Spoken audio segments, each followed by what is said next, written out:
Inquilab TV prime time news కి స్వాగతం.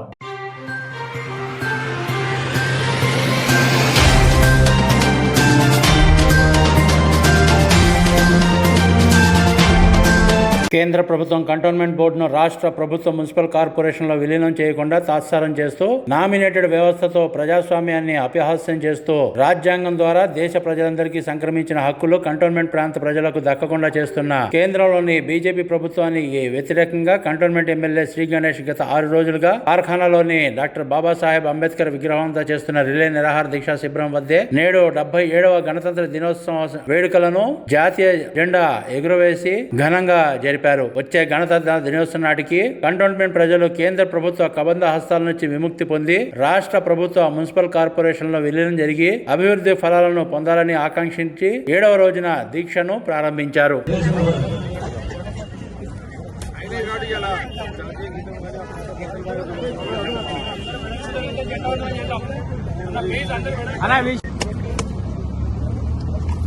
बोलो स्वतंत्र भारत की जय, राजंगम जय, राजंगम राजंगम राजंगम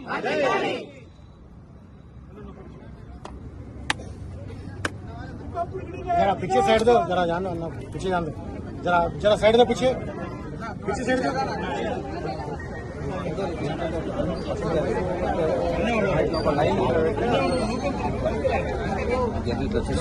जरा जरा पीछे बाइक का पीछे नहीं होता पीछे जरा पीछे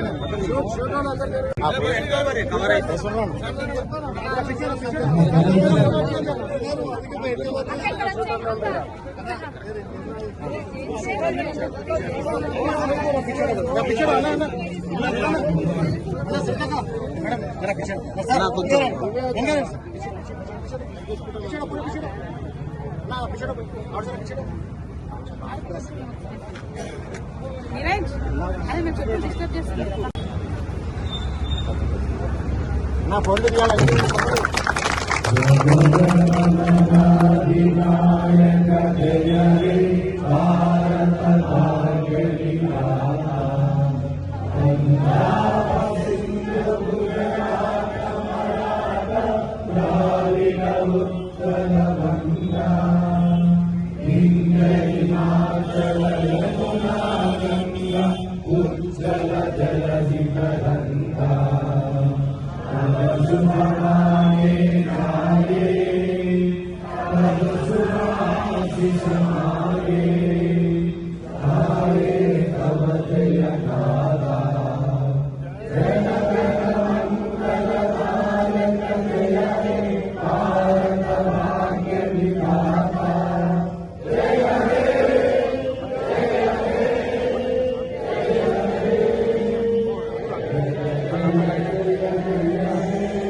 కొంచెం జరిగితే బాగుంటుంది. ఎన్నికి జరగండి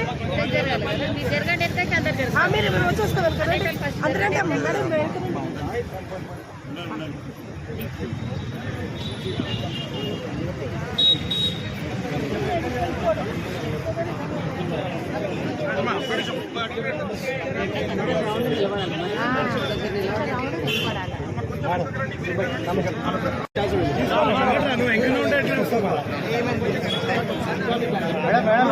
మేడం మేడం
बोलो स्वतंत्र भारत की राజ్యాంగం వర్ధిల్లాలి రాజ్యాంగం రాజ్యాంగం రాజ్యాంగం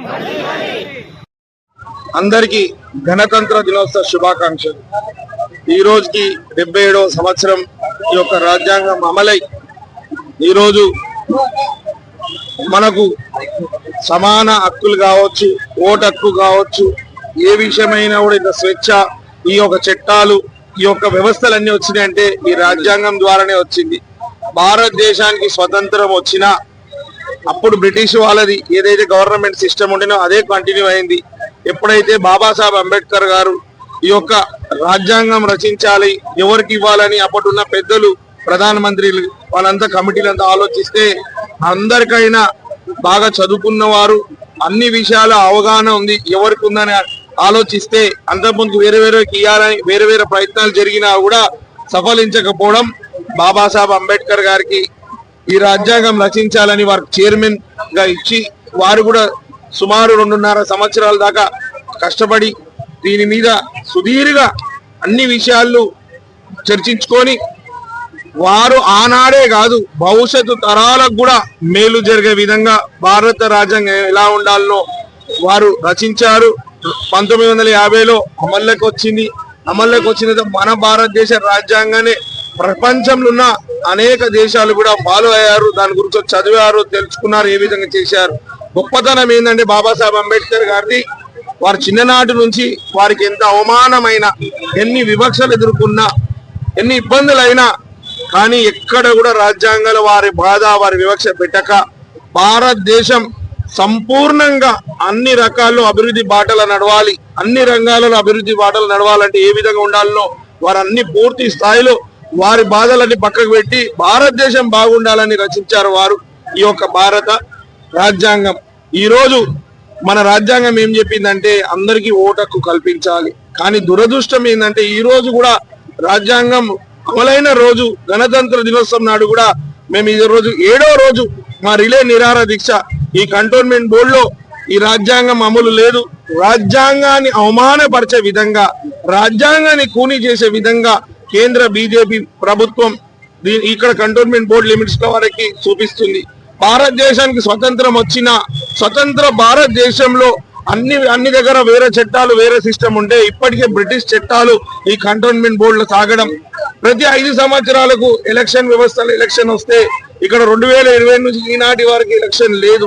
మాకు మెర్జ్ చేసి కంటోన్మెంట్ బోర్డుని జిహెచ్ఎంసీ విలీనం చేయాలని ఏదైతే డిమాండ్ ఉందో ఈ రోజు అన్ని వర్గాల నుంచి రోజు స్పందన పెరిగి ప్రతి ఒక్కరు విలీనం కావాలి. బ్రహ్మాండమైన నిధులున్న కార్పొరేషన్ మారితే కార్పొరేషన్ నుంచి నిధులు వస్తాయి. ముఖ్యంగా ప్రతి ఒక్కరికి ఈరోజు అర్థమైంది ఏంటంటే రాష్ట్రంలోనే ఉండి ఈ ఒక్క కంటోన్మెంట్ బోర్డు సెంట్రల్ ద్వారా ఉండడంలా ఇది పాలన పరంగా కూడా ఇబ్బంది. ఏ సిస్టమ్ చూసుకున్నా ఎన్ఓసీలు కావాలి. ఇక్కడ సాకులు చెప్పుకొని గతంలో వీళ్ళందరూ ఉండిపోయారు కాబట్టి అనేక సంవత్సరాల నుంచి నష్టమైంది. అనేక సమస్యలు అలానే సమస్యలుగా ఉండిపోయింది. ఇవన్నీ పరిష్కారం కావాలంటే ఖచ్చితంగా ఇది విలీనం అయితేనే అవుతుంది. 3.5% రోజు చెప్తున్నా మిగిలిపోతుంది. రిజిస్ట్రేషన్ ఫీజులు 1200 కోట్లు వాళ్ళు ఇస్తే డెవలప్మెంట్ అవుతున్నాయి, ఇస్తలేరు. కనీసం ఏ మున్సిపల్ బాడీకైనా అక్కడ ఉన్న పైన గవర్నమెంట్ స్టేట్ అయినా సెంట్రల్ అయినా వాళ్ళు నిధులు ఇచ్చి ఈ ప్రాంతం డెవలప్మెంట్ కి నిధులు ఇవ్వాలా, అది కూడా ఇస్తలేరు. కాబట్టి ఏ విధంగా చూసుకున్నా నష్టమే. ఇల్లుల పర్మిషన్కి వెళ్ళాలన్నా కూడా రాష్ట్రం అంతా ఒక పరిపాలన ఉంటే ఇక్కడ ఒక పరిపాలన ఉంది. ఇక్కడ బోర్డు మీటింగ్ పెట్టాలా, బోర్డులో అజెండా పెడితేనే పాస్ అవుతుందని అన్ని రకాల్లో ఇక్కడ ప్రజలకు నష్టమవుతుంది. కాబట్టి ఒక బాధ్యత గల వ్యక్తిగా నాకు ఓట్లేసి బాధ్యత ఇచ్చిర్రు. ఆ బాధ్యతగా ఇది నేను ఇక్కడ దీక్షలో కూర్చొని వారు కూడా ఈ రోజు మళ్ళొకసారి గణతంత్ర దినోత్సవం నాడు ఈటల రాజేందర్ గారికి విజ్ఞప్తి చేస్తున్నా, మీరు కూడా కేంద్రంతో మాట్లాడాలి. నా బాధ్యతగా ఎమ్మెల్యేగా నేను చేస్తున్నా, మీరు కేంద్రంతో మాట్లాడాలి.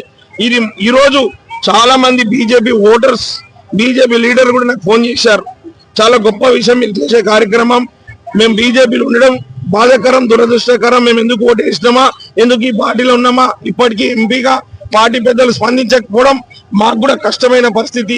ప్రజలు తిరగబడుతున్నారు, ప్రజలు మమ్మల్ని తిడుతున్నారు అనే ఆలోచనకు వచ్చిర్రు. ఇదే మాదిరిగా ఇంకా వాళ్ళు ఏం పట్టించుకోకుంటే రాష్ట్రంలో ఏ ఎలక్షన్లు వచ్చినా ఖచ్చితంగా బీజేపీ వాళ్ళకి బుద్ధి చెప్తారు.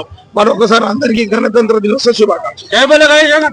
ఇంక్లాబ్ టీవీ వీడియోలు మీకు నచ్చినట్లయితే లైక్ చేయండి, షేర్ చేయండి, కమెంట్ చేయడం మర్చిపోకండి. సబ్స్క్రైబ్ చేయని వాళ్ళు వెంటనే సబ్స్క్రైబ్ చేసుకోండి. మా వీడియోలు మీరు వెంటనే చూడాలనుకుంటే కింద ఉన్న గంట సింబల్ని గట్టిగా కొట్టండి.